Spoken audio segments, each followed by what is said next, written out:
friction stuff come? Where's that hardships?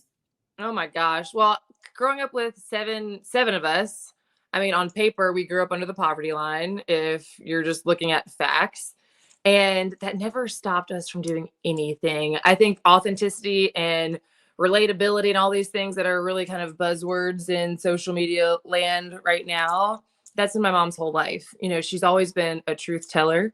She has always been just one who will just tell it like it is in grace and in truth, and to say, hey, like, there is no Christmas. My husband just lost his job, or, you know, our landlord is selling our house and we have nowhere to go. When you don't have a house, that means you're homeless. You know, our pastor growing up, you know, being in one of those situations, being like, well, we've got to be out of our place in 30 days. I have nowhere to go. And literally they brought our family in, all 9 of us, to be like, until you find a place, like, there's no big deal, you know? And I think just being able to lean into uncomfortable conversations, to just tell people where you're really at. And I think that's when it comes to friendships too, is I want to know where people are really at. You don't have to tell me that you're fine when you're not fine. When it comes to my siblings, we are all very close. Of course, there's, you know, just natural family stuff that always comes up and you love each other through it, but we're all spread out nowadays. 3 of my brothers live here in Charlotte. My parents are here in town as well. I'm from here, which is crazy. I never thought I'd be back here after college, but that's just how the cookie crumbled.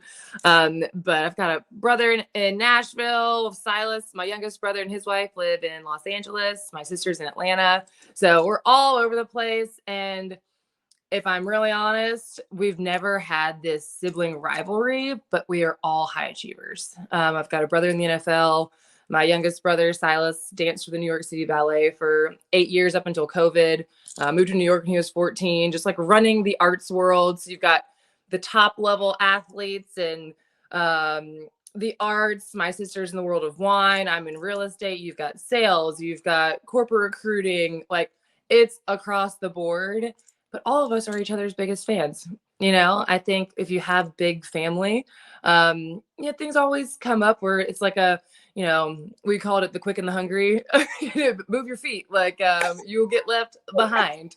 And we laugh about that, but at the same time, high achievers, but never in a space where we made any of us feel less than. And I think I look back at, you know, my childhood and really now in my adult years to say my siblings would do absolutely anything for me. We joke about, I love being in a big family because somebody might have $1 I can borrow.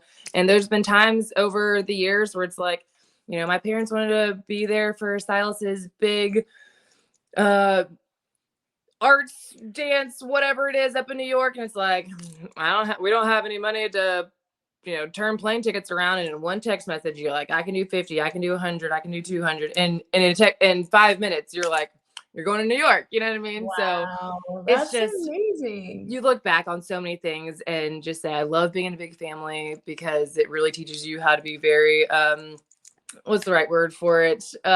You're like a chameleon. You could just be all of the things. And at the same time, coming from a family where everyone's like, are any of you underachievers? Like, is anybody like doing this or that? And I'm like, listen, we are each other's biggest fans. And I think we also go by the motto, like, if I've got it, you've got it. If I've got a car, you'll always have a ride. And that's just how we roll. So